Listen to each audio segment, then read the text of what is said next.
Cinema शौकीन सबका स्वागत करता है। आज हम बात करने वाले हैं विदाउट रिमोर्स के बारे में। ये कहानी है जॉन केली की, जो कि यूएस नेवी सील्स का सीनियर चीफ है। कहानी की शुरुआत होती है और हम जॉन केली को देखते हैं, जो कि अपने पूरे टीम के साथ अभी सीरिया में है, क्योंकि इन्हें खबर मिली है कि यहाँ पे एक CIA एजेंट को बंदी बना करके रखा गया है। इसीलिए ये सारे लोग वहाँ पे पहुँचते हैं और उसके बाद बहुत गोलीबारी होती है, लेकिन फाइनली वो उस ऑफिसर के पास पहुँच जाते हैं और उस एजेंट को बचा करके वहाँ से निकल रहे होते हैं। तभी इन्हें पता चलता है कि जिन लोगों ने इसे बंदी बनाया था वो सीरिया के नहीं बल्कि रशिया के हैं, और यहाँ पे जॉन की टीम ने बहुत सारी रशियन मिलिट्री के लोगों को मार दिया है। और जैसे ही ये बात जॉन को पता लगती है वो परेशान हो जाता है और रॉबर्ट रिटर से ये सारे सवाल पूछता है, क्योंकि रॉबर्ट रिटर वही आदमी है जिसके पास इस ऑपरेशन की पूरी जानकारी थी। इसीलिए जॉन उससे कहता है कि तुमने हमें पहले क्यों नहीं बताया कि यहाँ पे रशियन मिलिट्री होगी, और हमारे पास पुख्ता जानकारी ना होने के कारण हमारा एक आदमी भी मारा गया। फिर ये सब सुनने के बाद रिटर कहता है कि हमारा काम पूरा होना चाहिए, चाहे उसके बदले जो भी हो। लेकिन इस बात को सुनते ही जॉन गुस्सा हो जाता है और उसके बाद वो रिटर को मारने पे उतारू हो जाता है।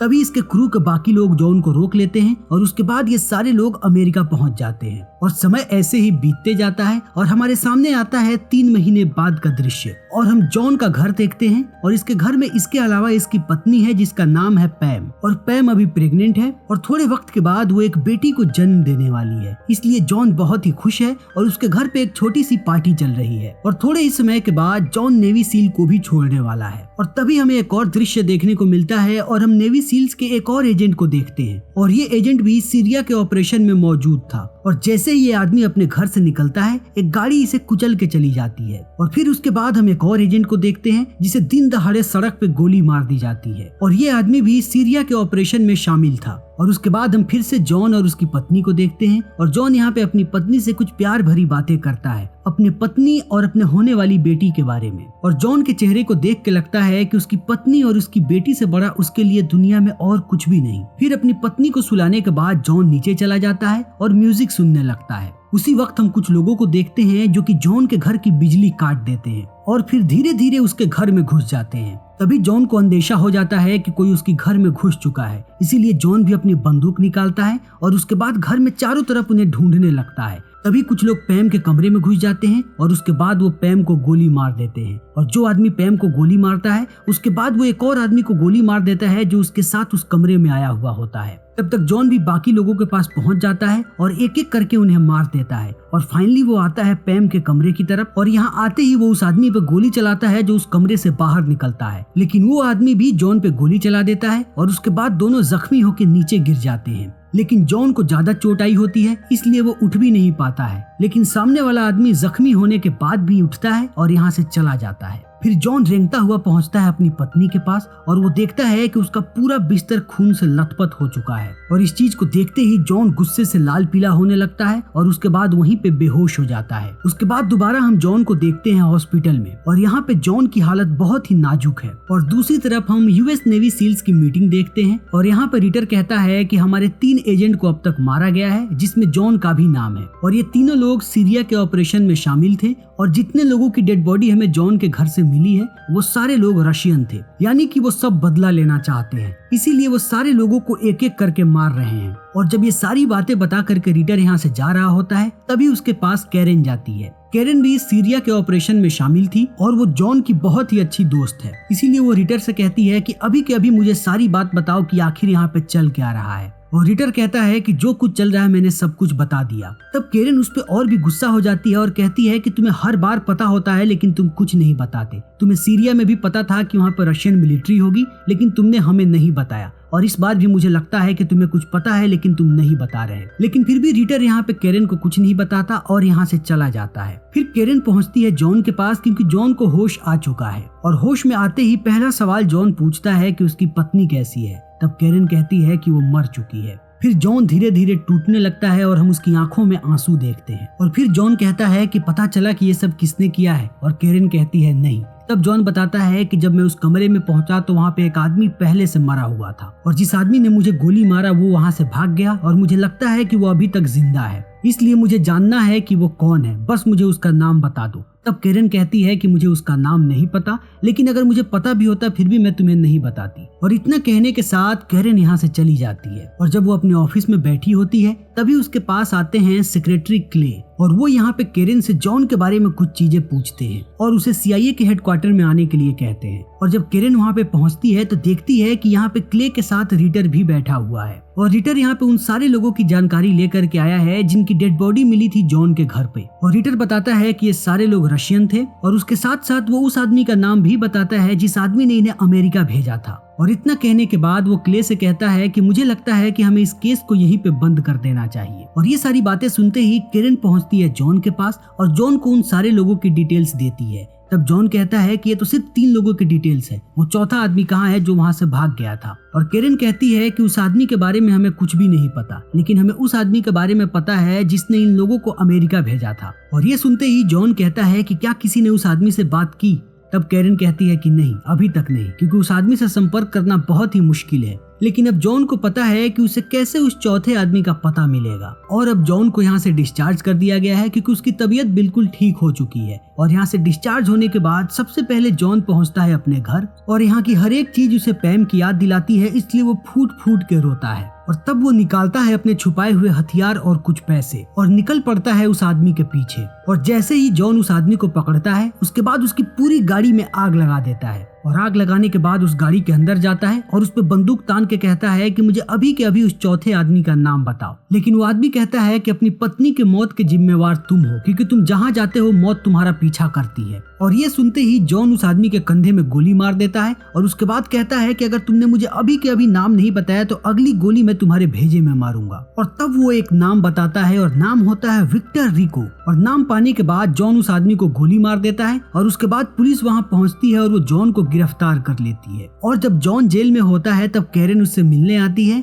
और कहती है कि तुमने बहुत ही गलत रास्ता इख्तियार किया है और शायद वो लोग कहीं इस जेल तक ना पहुंच जाए। तब जॉन बताता है कि वो लोग कभी भी इस जेल तक पहुंच सकते हैं, लेकिन जॉन के पास कुछ ऐसी जानकारी है जिसके मदद से वो लोग इस केस को सोल्व कर सकते हैं। और अगर CIA को ये जानकारी चाहिए तो पहले उसे जॉन को जेल से छुड़ाना पड़ेगा। और ये सब बताने के बाद जॉन वापस अपने सेल में चला जाता है। तभी उसे कुछ रशियन लोगों की बातें सुनाई पड़ती हैं और तभी एक आदमी आता है और वो जॉन को बाहर आने के लिए कहता है। लेकिन जॉन समझ जाता है कि यहाँ पे जरूर कोई ना कोई खतरा है, इसलिए वो बाहर नहीं आता और अपने आप को तैयार कर लेता है। तभी जेल के बहुत सारे सिक्योरिटी गार्ड अंदर आते हैं और उसके बाद जॉन उन पे हमला कर देता है और बारी बारी से सबको पीटने लगता है। और अंत में एक गार्ड को पकड़ लेता है और कहता है कि अगर सारे लोग बाहर नहीं गए तो वो इसे मार देगा। फिर सारे लोग बाहर चले जाते हैं। तभी एक आदमी आता है और वो जॉन को एक फोन देता है और कहता है कि कोई तुमसे बात करना चाहता है। और जब जॉन फोन उठाता है तो कैरन उसे कहती है कि हमने तुम्हें छुड़ाने की पूरी प्लानिंग कर ली है, अब और कुछ गड़बड़ मत करना, हम तुम्हें यहाँ से निकाल रहे हैं। और उसके बाद जॉन पहुँचता है क्ले के ऑफिस में जहाँ पे रिटर और कैरन भी होते हैं और सारे लोग इससे कहते हैं कि तुम्हारे पास क्या इन्फॉर्मेशन है हमें बताओ।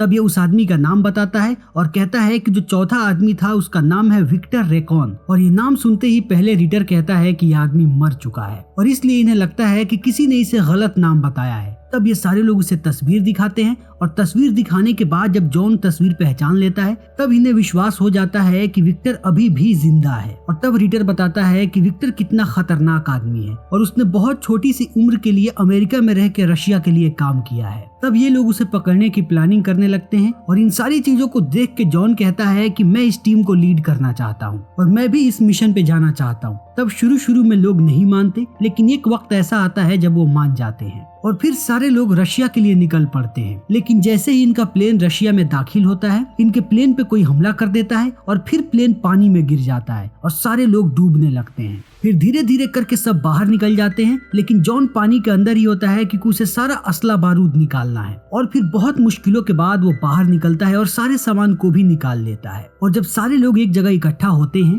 तो वो इसी बारे में बात करते हैं कि उन्हें लग रहा है कि उन पे हमला रिटर ने करवाया है और इसीलिए वो उनके साथ इस प्लेन में नहीं आया, क्योंकि रिटर भी रशिया आ चुका है लेकिन वो उनके साथ प्लेन में नहीं आया। और रिटर ने CIA को एक केस बंद करने के लिए भी कहा था, इसीलिए सबको इस बात पे शक होता है कि रिटर ने ही उनके साथ फिर से गद्दारी की है। और अब सारे लोग पहुंचते हैं रिटर के पास तो वो देखते हैं कि उसके पास ऑलरेडी बहुत सारे लोग हैं और वो उनसे कुछ पैसों का लेन देन कर रहा है, जिसे देखने के बाद सारे लोग और भी ज्यादा भड़क जाते हैं और जॉन उसको फिर से मारने पे उतारू हो जाता है। तब रीटर कहता है कि मुझे लगा कि तुम लोग मर चुके हो, इसीलिए मैं इन सब की मदद लेकर के विक्टर का पता लगा रहा था। और यहाँ के बाकी लोग भी इस बात की पुष्टि करते हैं कि वो यहाँ पे विक्टर की खबर देने आए हैं। और ये सारी बातें सुनने के बाद जॉन रीटर को छोड़ देता है और उसके बाद कहता है कि बताओ अगला प्लान क्या है। और अगले दिन रीटर सबको लेके पहुंचता है उस जगह पे जहाँ उन्हें विक्टर मिलने वाला है। और जब जॉन वहाँ पहुंचता है तो अपने ग्रुप को छोड़ के चुपचाप आगे निकल जाता है और एक दरवाजे को बंद कर देता है ताकि बाकी लोग उसका पीछा ना कर सके,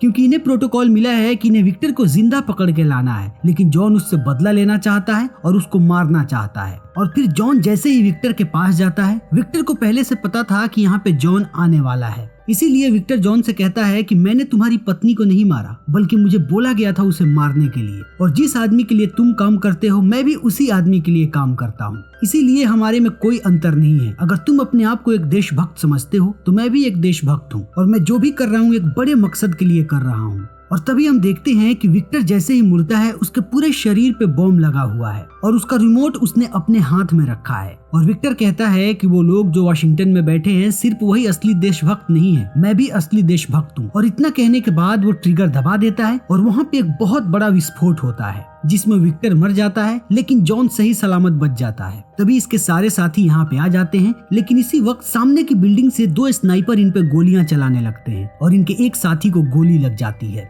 और वो बीच में तड़पता रहता है, लेकिन कोई उसके पास नहीं आ सकता क्योंकि स्नाइपर्स ने निशाना साध रखा है। लेकिन ये लोग भी कड़ी मशक्कत करने के बाद अपने दोस्त को वहाँ से खींच लेते हैं और फिर बगल की दीवार तोड़ के यहाँ से बाहर निकलते हैं। तब तक यहाँ पे चारों तरफ पुलिस भर चुकी होती है। फिर केरन जल्दी से पहुंचती है उन स्नाइपर्स के पास ताकि वो उन्हें मार दे और सारे लोग सलामती के साथ यहाँ से निकल सके। लेकिन केरन जैसे ही उस स्नाइपर पे गोली चलाने वाली होती है तभी उसका बंदूक जाम हो जाता है और फिर केरन और उस स्नाइपर के बीच लड़ाई होती है, लेकिन अंततः केरन उस स्नाइपर को अपने चाकू से मार देती है। तब तक वहाँ पे जॉन भी पहुंच जाता है केरन की मदद के लिए। फिर सारे लोग यहाँ से बाहर निकलने की कोशिश करते हैं, लेकिन यहाँ पे चारों तरफ पुलिस वाले भर चुके हैं, इसलिए यहाँ से निकलना बहुत ही मुश्किल है। और ये सब देखने के बाद जॉन कहता है कि मैं जानता हूँ यहाँ से कैसे निकलना है, मैं जाता हूँ छत पे और मैं सारे पुलिस वालों को यहाँ से भटकाने की कोशिश करूंगा, तब तक तुम लोग यहाँ से निकल जाना। लेकिन ये बात सुनने के बाद केरन कहती है कि हम तुम्हें छोड़ के नहीं जाएंगे। फिर जॉन कहता है कि मैं सबकी सलामती चाहता हूँ और अगर तुम भी सबको बचाना चाहती हो तो वैसा करो जैसा मैं कहता हूँ।